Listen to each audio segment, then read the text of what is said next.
Hi, Cindy Hodnett here, your host of Behind the Scenes.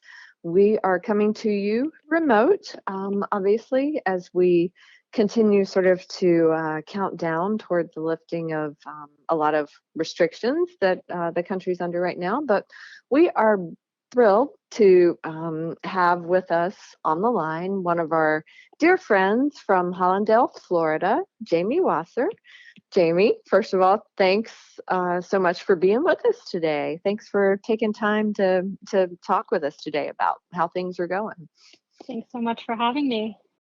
Well, we, full disclosure, I guess, for our listeners, we, of course, were down there a few months ago and got a really great firsthand look at your store and your operations, your design services. And just for our listeners, of course, we'll have images of those up online on the YouTube version of the podcast. But, most importantly, how are you and your family doing? How are things going at the store?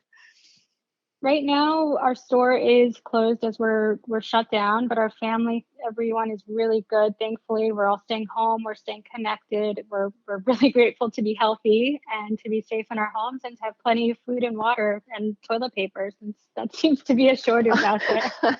So that is one of the strangest, I think, the strangest things to come out of this whole experience for sure. But well, tell me a little bit. Were you guys open until the mandate came to close, or when did you make that decision? We were actually an early adopter with this, and the actual date we closed was Monday, March 16th. So we had the team come in, we got everyone prepped and set up to begin to work from home. We made sure our team understood we were not going to furlough them or lay them off. They still had their jobs. We wanted to do everything we could to keep, everything business as usual to the best of our abilities. But we made it really clear that we would need their support. We can't do this alone. And we needed to do whatever creative measures we could come up with to drum up business at this time.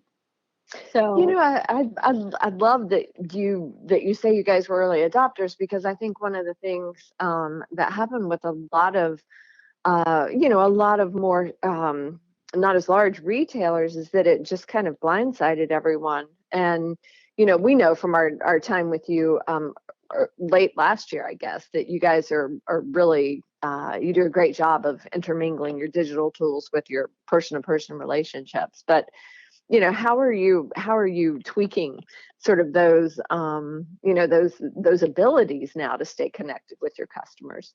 yeah, absolutely. As a technologically advanced and savvy team, the transition process of going remote was not as much of a challenge as I can imagine it may have been for some other retailers. We were already set up on the cloud, and we were actually already set up with a team drive and set up with the tech we needed to be able to, one, access our showroom files, and two, stay connected with our team to be able to work on things together while being separated. So we're staying connected with our customers mostly by reaching out through phone calls and doing a lot of FaceTime. And funny enough, when we get on calls, most of our clients say, I'm not used to this. I don't know how to flip my camera around to show you my living room. And then we talk it through step by step. We try to get them comfortable through this process, which is new for them. And even for us, as we've had clients remote anyway in our showroom, we were really comfortable with it. Through being able to get our clients who may not be so comfortable with that technology, we managed to salvage some pending sales that we had begun BC, which takes on a whole new meaning right now before Absolutely. Corona. Absolutely. That's a good way of looking at it. But I think that's great, because I would imagine that, as you guys are going through and coaching your clients and your customers on the technology with this, that just even further really strengthens the bond that you have with them. Is that Totally. correct? Yeah, totally. I mean, they're really comfortable with us at this point. The ones that we've started before this process, we've been really, really fortunate that they've been willing to continue on with the process for the most part. And then as far as new opportunities, we're texting clients at this point. We're texting really a lot. We find ourselves just reaching out, touching base. We want to see how their families are doing.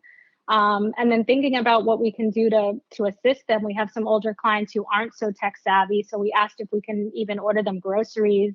I mean, I'm personally set up with all the apps that I know most of them may not be set up with. So we know the sales will come, but right now we wanted to show our support to them as they have done for us during normal times. Wow, that's good. Wow, ordering groceries for I love it. That's fantastic. Did you guys from the furniture side, did you have to I would imagine it was inevitable you had to change either deliveries, or have you noticed any sort of product issues at this point? Yeah, I mean, a lot of our vendors are really shut down at this point. There's few that are accessible, but on delivery end, we're kind of at a standstill because as much as our team has been quarantined, we've been working from home. I know my team is safe to send out, but we really don't know Mhm. the environment that we'd be sending them out to. So if we're able to do, for example, delivery to a private home that doesn't have a guard gate stopping them, or valet that or receiving area that doesn't is not stopping deliveries right now, we don't know the circumstances of that household. Have they been quarantining? Have they been going out in public and still being social? So we really put all deliveries to a halt to protect Mhm. our team and also to protect the clients, because as much as our team is work from home, I don't know how many times they're visiting the grocery store. They may be asymptomatic, the clients may be asymptomatic. So we've really halted all deliveries and we have quite a backlog building up. Um, and as much as maybe we can still get products shipped, even, Mhm. for us to deliver a product to somebody's front door, it's not our ideal method, with the type of product that we sell and the type of service we like to provide. We're really kind of limiting it as much as possible. And then if we have a client really pushing for a delivery, we'll kind of have them understand and talk them through, listen, like, we're not going to be able to provide our white glove service. This is what we normally do. Like, if you really, really need the stuff, this is the process that it's going to have to go through to get it to you. And we just can't be in 100%. And it's hard for us to deliver less than par of our service. Right, right. Well, I would imagine, well, I would hope, I guess, that most of the customers and clients, would be understanding about really what has to happen right now. But what kind of things are you hearing in terms of what comes next? I mean, I think a lot of people are asking, what happens after, what's the new normal look like for retail? What kind of feedback are you getting, or what kind of plans are you guys making for, when restrictions are lifted and we all go back to some sense of normalcy with regard to schedules? It's a tough one because the real question is, when is after? We just don't really know. We're all kind of charting through these unusual times. We just don't know how long this will go on and when we can actually get back to normal. We're very grateful at the point for the clients who've decided to proceed and continue with existing projects. And we're also grateful to the ones that have been reaching out to us. And at the moment, we do have some that like to get going on new ones. And we have quite a few projects that have been put on hold at this point. As you can imagine, we know furniture purchasing is not the number one priority during a global health Mm-hmm. crisis. Mm-hmm. We get it. So we know right now home is a safety net for everyone. And the longer this goes on, the more possibility people may start to realize they have that area they're now ready to work on, Mm-hmm. or that they absolutely need to set up a home office space now that they realize that makeshift kitchen table as a desk is just not conducive, for how much they're working from home. So I think I'm hopeful and positive that retail will go back to normal when this ends. I think people will crave that interpersonal experience. They'll be excited to get out and work with people, see people face to face instead of by screen. I think, everyone's going to be really excited to go out there, see product and get inspired and get back to normalcy. But we just we don't know how long that this will be going on for. Yeah, for sure. There's still a ton of questions with regard to that. But some of the industry experts are actually predicting, sort of alluding to what you said, that people are spending a lot of time home and they're looking around and they're like, okay, yeah, it's really time to whatever, upgrade the sofa or redo the home office. And I think it's anybody's guess in terms of how that might play out, or that timing. But are you guys, have you developed specific post pandemic, for lack of a better way of saying it, strategies that you're going to implement, or is it sort of a TBD as we go along? So we understand reaching out to the market right now is the best time through social media. There's so much digital technology and really potential eye exposure. Everyone is kind of at home staring at their phones right now. We've adjusted our strategy by creating more relevant content in terms of offering special incentives on quickly available items for delivery to our design and trade partners who need items for their clients' projects or for our showroom clients. So we actually went back through some good old grassroots marketing tactics, reaching out to specific groups on Facebook, reaching out through our email list. And we wanted to most importantly let our clients know that we're here for them, and we wanted to make their extended stays at home more comfortable and functional. So we actually lowered a lot of our prices at this time to help with the situation on all of our in-stock inventory in order to provide better items at better prices to them quickly. And do you think, I mean, really more for almost anecdotal conversation, I mean, do you, as we're recording this, of course, we're heading into Easter, Passover, holiday weekend, and, a lot of families aren't going to be able to get together as they usually do. Do you think that there will be a renewed significance attached to the importance of family and friends after we're out of this period of social isolation? I think so. I think people will always need a place to host friends and family. I think this is why furniture will always be an important part of the home. No one wanted this, no one expected these circumstances, and we do want everyone to be their most comfortable while they're sheltering in place and for the long haul after.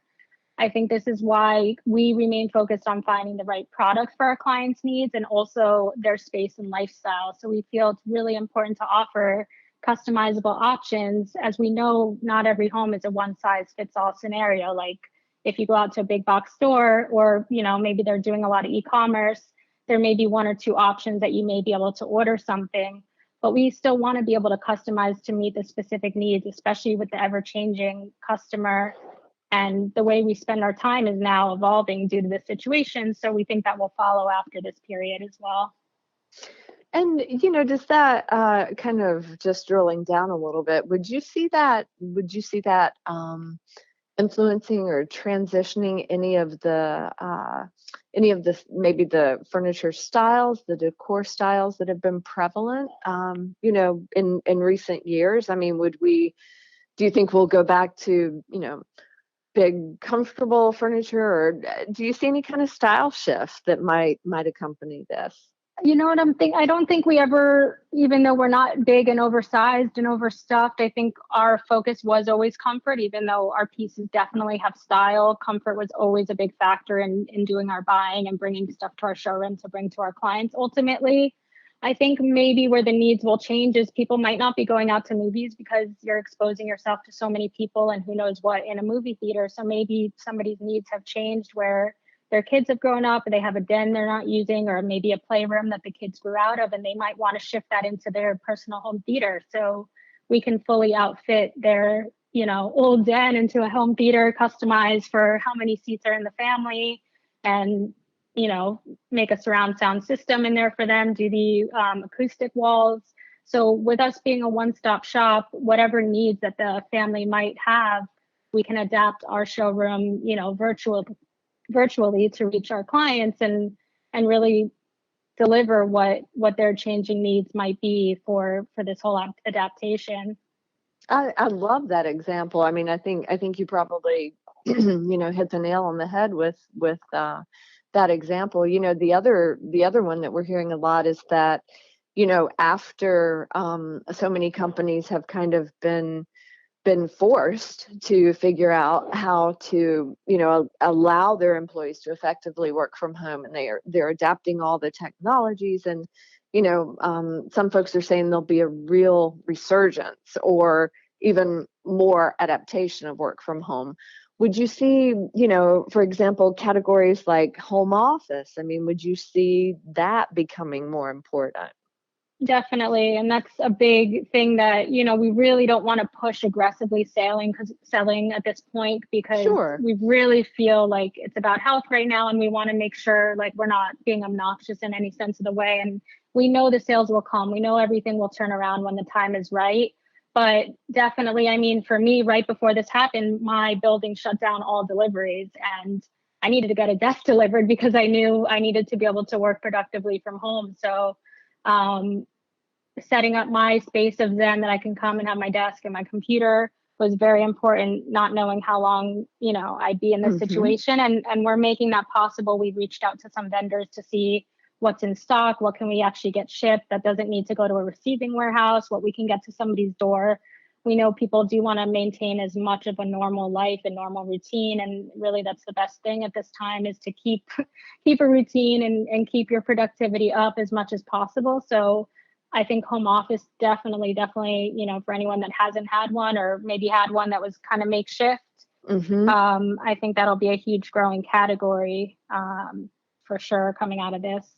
Yeah, and I think you're really very representative of a lot of what's good about the industry in terms of what's come out of this. We've seen the home furnishings industry and retailers in particular really, again, blindsided by this and challenged by it, but there is a sort of seems to be a little bit of an undercurrent of positivity starting to build that we will get to the other side, and you've said it several times. We know the sales will come. What about there, in your area? How is the community mood now? Do you see yet this kind of shift from sort of, being, I don't know. I mean, I almost say like shell shocked, being shell shocked by what happened to maybe emerging a little bit from that frame of mind. Do you see that Yeah, there? I mean, I haven't really been out of my home so much. I've been doing a really good Yeah. job of sheltering in place. We go, for short walks to get some fresh air. Actually, a couple weeks ago, we were doing a lot more. Now we're kind of a little concerned to be going out and sharing air with people. But really, the mood's been pretty quiet on the roads. A lot of people have masks on. It's kind of surreal to walk outside and see, people in your community wearing masks. And I will say I've noticed people being more friendly, more patient. People are like holding the elevator and saying, "Oh, you get this one, I'll get the next one," like not rushing ahead of you to jump in. And people are actually waving outside that we pass by. And that's definitely a shift because I mean, especially in South Florida, unless you really know somebody, people aren't the most friendly, unfortunately. Hmm. So I think people are actually kind of coming together as much as possible, even if it's just sharing a smile or a wave. We're super, super thankful for the people of our community, like the grocery delivery people, all the essential workers, making it easier for us to stay at home. And I think people are really reaching out more to the ones that they love and the people they haven't had time to connect to, during the normal rush of life and the normal routine. Everyone before was super busy, rushing to work, being at work all day, maybe coming home for a quick workout or cooking dinner, dealing with kids and everything else that I think people are really connecting more. And I can speak for myself and my experiences. I've been able to connect with more of my friends, vendors, colleagues. We get on FaceTime calls. We've scheduled virtual happy hours with groups of friends that we all live in different states. So it's actually been really nice to have some extra time to catch up with these people, family members that we may not normally have the time to, sit down and have a nice chat with. Yeah, it's lovely actually. That part of it I think is lovely, and probably one of the most unexpected things that people have anticipated coming out of this. But given that, and we'll kind of wrap up with this. Looking at where we are now, and of course you guys are a third generation, right, retailer, Yeah. with strong ties in the community. Are there certain either business sort of strategies, not even really strategies, just new business perspectives, or even life perspectives that have changed for you personally as a result of this? I think more like the whole slowdown of our lifestyles really kind of showed what's important because I think, like I mentioned before, everyone was just so caught up in the hustle of the grind of working hard, working. I mean, me personally in a family business, I come home from work, I'm sitting on my laptop on the couch, I'm constantly connected to my phone, waiting for a client to get back to me, waiting for a sign off, from a client to approve an order. And there was always like the rush of what's going on. I can't miss anything, keeping up with everything going on inside and outside of the home. And I think this whole shift kind of brings people back to slowing down a bit and appreciating the time with family. I mean, I can't ever remember in the last 4 years when I was able to have lunch with my husband. So that's actually been really nice. We're both working from home, and we take breaks for lunch as much as we're not scheduled meetings, mostly throughout the day. We try to keep our lunch hour open to have a quick lunch together and just, enjoy the time, sit out, look on our balcony, get fresh air, and just those slow down things that really have come to be a possibility. And I think really everyone at this time should find a healthy distraction, because that's been super helpful. I found Yeah. tons of companies out there offering free subscriptions during this time, and I've personally taken up yoga, and that's been really helpful. I think, people's stress levels may be up. I think people are scared. People have a lot of anxiety. I know there's a lot of resources offering teletherapy sessions. And I just think everybody right now can do whatever little win they can do for themselves. How big or how small they are, they'll feel much better after. So whether it's a workout class or like an online guitar class, if they've always wanted to take up, a new hobby, there's tons of cooking shows. I've seen, grandmas and grandpas in Italy doing live pasta making classes, which I'd love to try, which I might actually have time to try. So I just think like shifting your priorities to family, to taking care of yourself. I think everybody kind of forgot that in the rush and the hustle of everything. And that's really kind of opened my eyes during this.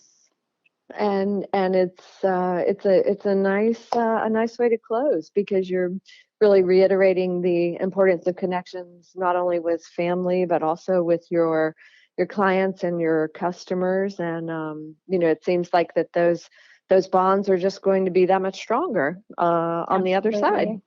Absolutely. So Jamie Wasser, thank you so much for taking time with us today. We appreciate you sharing a little bit about your experience and what you guys are planning going forward.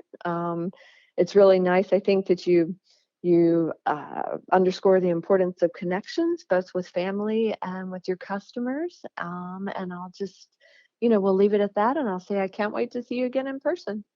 Thank you so much, Cindy. Thanks for having me. It's so nice to connect with you, and we appreciate, staying connected and being able to share our stories and experiences with you. So stay safe, and we hope to see you soon. Absolutely. Take care. Thanks.